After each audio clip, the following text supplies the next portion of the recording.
Olá, queridos amigos! Chegou aquela hora boa do dia, não é isso? A hora de meditar na palavra de Deus, a hora de orarmos juntos, o nosso momento devocional. E hoje nós estamos avançando para o início de um novo salmo. Nós vamos para o Salmo 5. Se você está comigo nesse vídeo, acompanhe aqui para conhecer o canal, se é a primeira vez, não é? E você pode buscar os demais salmos aqui no mesmo canal. Estão divididos em blocos de reflexões que nós chamamos de episódios, para facilitar para você. Quero te convidar, se você está chegando agora também, a se inscrever aqui no nosso canal, deixar um joinha, né? Terminando o vídeo, se você gostar, deixar o seu joinha e ativar o sininho. Aqui nós temos quase que diariamente vídeos subindo para o canal. Ativando o sininho, você será notificado cada vez que um vídeo novo subir aqui para o canal, tá? E você que já está conosco, não esqueça do seu joinha aí hoje, tá bom? Então vamos ao Salmo de número 5, vamos iniciá-lo desde já? Vamos lá, pegue a sua Bíblia. Diz assim o salmista, nós vamos refletir, meditar em mais um Salmo de Davi, tá? Salmo 5. O tema do Salmo é: Deus aborrece os ímpios e abençoa os justos. Dá ouvidos às minhas palavras, ó Senhor, atende a minha meditação. Atende a voz do meu clamor, Rei meu e Deus meu, pois a ti orarei. Olha que interessante, versículos 1 e 2, já estou lendo, né, em conjunto, por quê? Porque o contexto, né, dessa descrição do salmista, quando a gente se aprofunda um pouquinho, nós vamos ver que essa oração, ela sai como um sussurro, né? Talvez aquele momento difícil, que seja complicado até falar. Aí, pastora, tem horas que eu não consigo orar, é tanta dificuldade, é tanta aflição. Tem horas que a minha oração sai como um sussurro, ou quem sabe você, não, eu não vou orar porque eu só consigo sussurrar. O Senhor, Ele nos ama. Uma das coisas que o Senhor mais preza é ouvir a nossa oração. Então, seja falando, seja sussurrando, da maneira como você se expressar, contanto que seja uma expressão verdadeira. Tenha a plena certeza de que o Senhor recebe a sua oração. Você se lembra de Ana, mãe de Samuel? A Bíblia diz que ela vai ao templo e ela tinha aquele sonho, ela queria ser mãe. O fato dela não ser mãe era a maior aflição da vida dela. E ela vai ao templo e ela não conseguia orar. A Bíblia diz que ela não conseguia orar, ela chorava e de alguma maneira ela expressava a Deus a sua necessidade, a ponto de o sacerdote entender que ela estava embriagada, né? E tentar até chamar a atenção: mulher, você não tem juízo, está embriagada. E ela então conta para o sacerdote que não era embriaguez. A Liana, sussurrando, fez um voto a Deus, que se o Senhor desse a ela o maior desejo da vida dela, que era um filho, ela o entregaria novamente ao Senhor. E olha que coisa fantástica. O que Ana não sabia, ela aqui na terra precisando de um filho. E ela não sabia que Deus, Ele queria levantar um juiz, profeta e sacerdote. Deus queria enviar alguém à terra, alguém especial, que seria exatamente profeta, juiz, sacerdote. Quem é esse? Samuel, o profeta Samuel.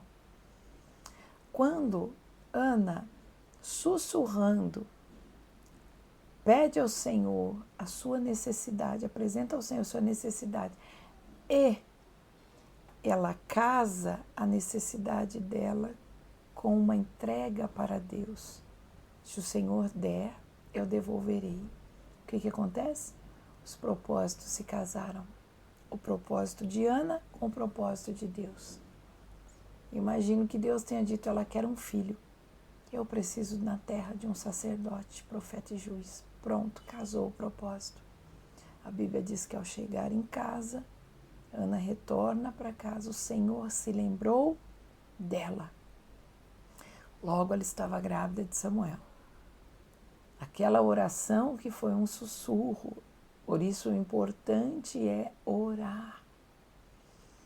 Ana cumpre o seu voto, entrega o seu menino e Deus dá a ela outros filhos. Tudo brotou daquela oração que saiu como um sussurro, saiu cheia de dor, mas saiu. Não foi uma oração contida, não foi uma oração abafada, foi uma oração colocada no altar de Deus.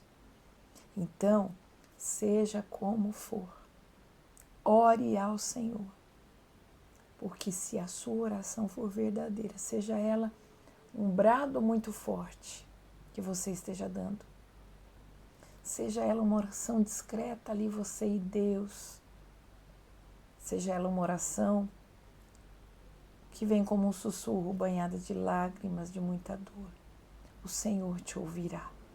Amém? O versículo 3, o salmista vai dizer, pela manhã ouvirás a minha voz, ó Senhor, pela manhã me apresentarei a ti e vigiarei. Olha só, o salmista está falando da busca pela manhã, a primícia do dia. Então lembre-se de começar o seu dia colocando tudo nas mãos de Deus, apresentando exatamente o dia ao Senhor, pedindo direção neste dia ao Senhor. A primícia do dia, os primeiros momentos do dia, consagrados a Deus. O salmista, veja, começa o salmo expressando uma oração que sai como sussurro. Já está dizendo que começará o dia buscando a Deus. E aí? Nos versos 4 e 5 do Salmo. Porque tu não és um Deus que tenha prazer na iniquidade, nem contigo habitará o mal. O verso 5. Os loucos não pararão à tua vista. Aborreces a todos os que praticam a maldade. Tem algumas traduções que aqui o verso 5 diz, o Senhor odeia os trabalhadores da iniquidade. O que o salmista está dizendo aqui? Envolto a lutas, a adversidade, cercado de guerras, ele está dizendo que a perversidade, a maldade não pode se sustentar diante de Deus. E que os olhos de Deus, a tudo, os olhos de Deus observam. Deus tudo vê. O salmista está dizendo que ainda que ele esteja cercado de homens perversos, de pessoas que maquinam o mal, o Senhor está contemplando todas as coisas. Aqui o salmista menciona a existência na terra dos trabalhadores da iniquidade. O que é isso? Infelizmente, pessoas que amam o mal, embora a nossa luta não seja contra a carne e o sangue, a nossa luta não é nem mesmo contra essas pessoas, mas pessoas assim existem. E é o nosso papel interceder, ser simples como a pomba, prudente como a serpente, interceder. Veja, Apocalipse, o capítulo 6 e o verso 16, fala que quando os juízos de Deus estão acontecendo, os homens gritam que os montes caiam sobre nós e nos escondam daquele que está sentado no trono e da ira do Cordeiro. Vejam, eles estão pedindo, o juízo está vindo, eles não estão se arrependendo, eles não estão pedindo perdão, eles estão pedindo aos montes que caiam sobre eles, para que os esconda da ira do Cordeiro. Há outros trechos que vão dizer que, em meio aos juízos de Deus, os homens não se arrependiam. mas eles continuarão ou não se arrependerão. Nós estamos falando de algo futuro. A Bíblia narra que em meio aos juízos os homens não se esse tipo de pessoa, né? Os que amam o mal, não se arrependerão e blasfemarão ainda mais contra o Senhor. Então Davi, ele está reconhecendo que existe essa classe de pessoas, porém, ele não está focado nelas, ao contrário. Ele está dizendo, o mal que elas nutrem em si não pode permanecer diante de Deus. Diante do Senhor, o mal vai fugir, a perversidade vai fugir, o pecado vai fugir. Nenhuma dessas coisas podem, né, se colocar diante da presença do Altíssimo. De novo, por causa da sua soberania, por causa da sua santidade. E aí, quando você buscar, ou se você não pegou o nosso último encontro, que é o Salmo 4, episódio 2, você vai ver que lá nós falamos sobre essa questão de que o salmista se abrigava na presença de Deus, na comunhão com Deus, e por isso ele sentia-se seguro. E isso está intrínseco aqui. O salmista não está temendo o mal, não está temendo essas pessoas. Por quê? Exatamente porque ele está abrigado em Deus. Aquele que habita no esconderijo do Altíssimo, à sombra do Onipotente, descansará, diz o Salmo 91, no verso 1. O que significa isso? Habitar em Deus, habitar na comunhão com Ele. Você percebe que em todas as nossas reflexões, Deus está te convidando a se aproximar mais dEle, a ter o seu momento diário com Ele, como nós fazemos juntos aqui, a ter o seu lugar secreto na sua casa, a ter o seu cantinho de oração. O lugar secreto é o cantinho de oração, é o quarto de guerra. E buscar a Deus diariamente, porque se a presença de Deus estiver contigo, nenhuma opressão pode permanecer, nenhum mal, seta que é lançada, palavra maligna lançada, nada, nenhuma dessas coisas poderá prevalecer contra a sua vida. O salmista, ele estava abrigado em Deus. E ele reconhece aqui que a perversidade e os seus portadores, quem são esses? Pessoas que amam o mal e desejam e acabam, pelo livre-arbítrio, portando esta perversidade. Eles não podem permanecer diante do Senhor. Se o Senhor está contigo, eles não permanecerão na sua vida. Versos 6 e 7 do Salmo 5. Versos 6 e 7. Destruirás aqueles que proferem mentira.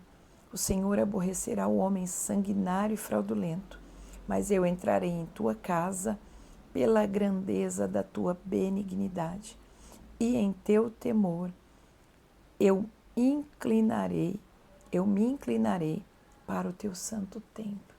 Olha que coisa mais linda. Sabe o que o salmista está dizendo aqui? Que ele está abrigado na comunhão com Deus. E onde que ele se refugia? Na casa do Senhor, no templo, né? Há até alguma discordância teológica, alguns dizem assim, então, está falando do templo, então está falando dos dias de Salomão, o salmo não é de Davi, mas na verdade, antes do templo de Salomão, já existia, né, o tabernáculo em Siló. Então isso não é motivo para, né, gerar qualquer polêmica em relação à autoria do salmo. O que nos importa aqui, na verdade, é que Davi está dizendo, eu estou abrigado na comunhão com Deus e o meu refúgio é a casa do Senhor. Nós vemos hoje tantos ataques, não é? Tantas coisas acontecendo e muita coisa conspirando para que você não frequente uma igreja, para que você não busque o Senhor, para que você não tenha uma liderança. Mas eu vou dizer uma coisa para você, existem princípios que vêm com a igreja desde os seus primeiros dias, né? E nós precisamos manter, como diz a própria palavra, os fundamentos dos apóstolos, né? a estrutura criada por Deus, se a igreja ela não fosse prevalecer, eu estou falando da igreja verdadeira, gente. Existe todo tipo de situação, existe todo tipo de lugar. Mas nós, como cristãos verdadeiros, devemos buscar o quê? Uma liderança séria, uma igreja verdadeira. E você vai encontrar. Não entre naquela situação que acabou, por algum tempo, iludindo o profeta Elias. Lembra do profeta Elias, quando Deus responde ao seu clamor, ao sacrifício, o fogo vem sobre o altar, a chuva desce sobre a terra. E Elias está ali no auge da gratidão a Deus, porque o mérito é do Senhor. Jezabel manda comunicar-lhe uma ameaça, dizendo que vai cortar a sua cabeça. Por um instante, Elias, ao invés de manter a sua postura firme, ele resolve fugir. E a palavra de Deus diz que ele vai rumando para o deserto, deita debaixo do zimbro, entra na caverna. Quando o Senhor fala com ele, para resumir, ele diz assim para o Senhor: eu estou aqui porque só eu fiquei, Senhor. Só eu fiquei. Todos dobraram seus joelhos a Baal, todos abandonaram o Senhor. E aí o Senhor diz: Elias, não é dessa maneira. Existe em Israel 7.000 joelhos que não se dobraram a Baal. E olha que interessante, o número 7 sempre nos remete a uma plenitude, uma completude. Qual é a mensagem que está guardada aí? Existia um remanescente fiel. Talvez 7.000 joelhos fosse considerado pouco diante de toda Israel. Mas quando Deus fala 7.000, Ele está dizendo a plenitude, a completude. É desses que virá o que nós precisamos. O que eu quero dizer para você? No fim dos tempos, Jesus disse que viriam falsos mestres, viriam muitos escândalos. E a intenção do inimigo com isso é que você descreia de tudo, que você diga: não, vou ficar na minha casa, vou orar sozinho, vou congregar sozinho, vou acompanhar só de maneira virtual. Não caia nesse engano. Não entre na caverna da casa como Elias, dizendo: Senhor, só eu fiquei. Ou todo mundo ali fora está errado. Não. O Senhor está te dizendo: existem 7.000 joelhos que não se dobraram a Baal. Tem muita gente séria. Tem muito homem de Deus sério, mulher de Deus séria. Muitos membros sérios, muitos líderes sérios. Basta você procurar. O inimigo quer você desabrigado, fora do refúgio, como presa fácil. Mas a palavra de Deus em todo tempo, aqui o salmista está dizendo que ele busca refúgio no templo, porque estava cercado de homens perversos, de perversidade, de maldades que se manifestam nesse mundo. Ele buscava refúgio no templo. A carta aos Hebreus, capítulo 10, do verso 25 em diante, você vai ver os conselhos sobre congregar. Se fala muito, do verso que diz assim: e não deixemos de congregar, mas acompanhe os versos que seguem esse. Você vai ver das vantagens espirituais que nós temos ao congregar. Dentre elas, o encorajamento mútuo. O que é isso? Você não está sozinho. Naquele dia em que você está mais abatido, desanimado, tem um irmão que vai te encorajar. O encorajamento é mútuo porque no outro dia que aquele irmão precisar, você vai encorajá-lo. E assim ali vai dizendo.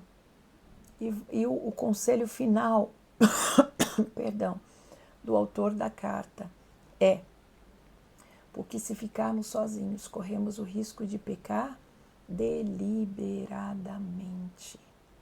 O que é isso, meus irmãos? Corremos o risco de começar a considerar o pecado algo comum. Nós vivemos um tempo de relativizações, não é assim? Nada é absoluto, não existe verdade, não existe mentira, tudo depende da maneira como você vê isso, não é verdade. A verdade, ela é tão real que Jesus disse assim: eu sou o caminho, a verdade e a vida. Então, existe uma verdade.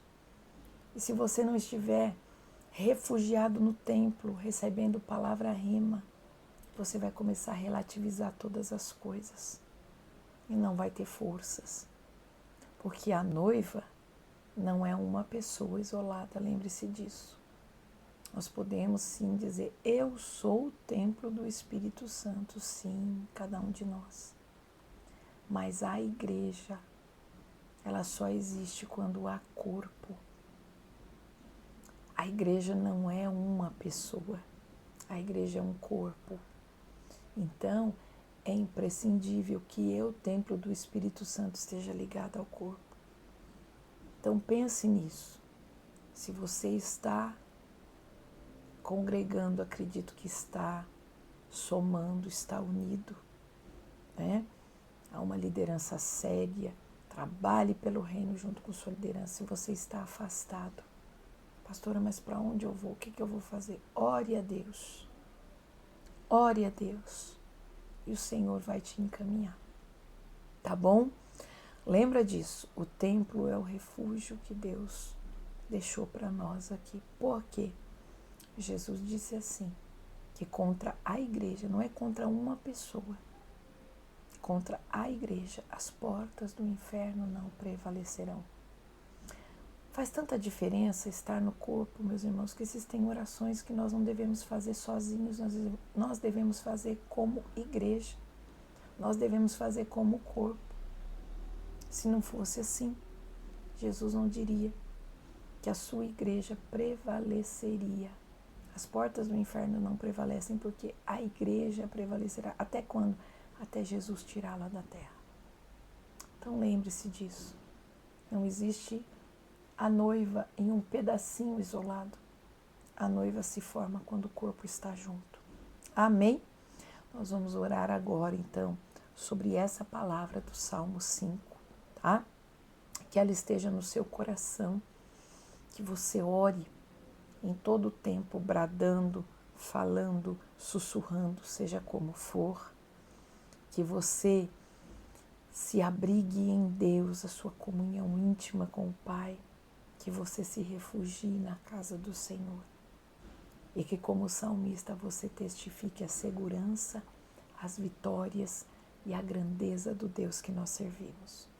Vamos orar. Nosso Deus e nosso Pai, oramos sobre esta palavra nesta noite, ou nesta tarde, no momento em que essa pessoa está vendo este vídeo. Oramos agora, Pai, dando graças ao Senhor, porque o Senhor nos ouve. Nós temos essa certeza, como o salmista assim declara, nós também temos essa certeza. Agradecendo ao Senhor, porque vivemos sim num mundo de perversidades, mas nós estamos abrigados no Senhor. E diante da Tua presença, nem o mal se sustém. Os inimigos fogem, as maldades fogem, as perversidades fogem, meu Deus.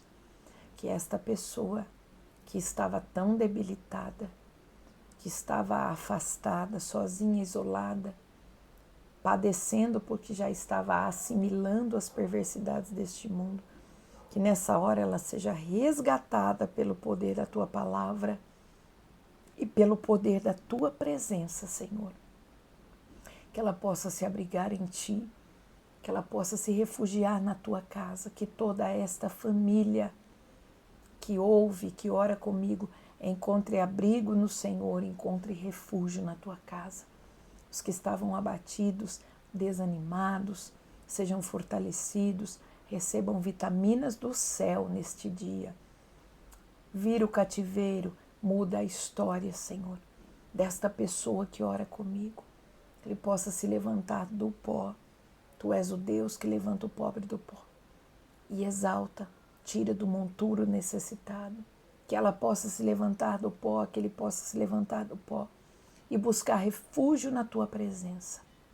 Eu oro nessa noite, ministrando da Tua força, da Tua graça sobre esta vida, ministrando cura aos que estão enfermos, libertação aos que estão cativos.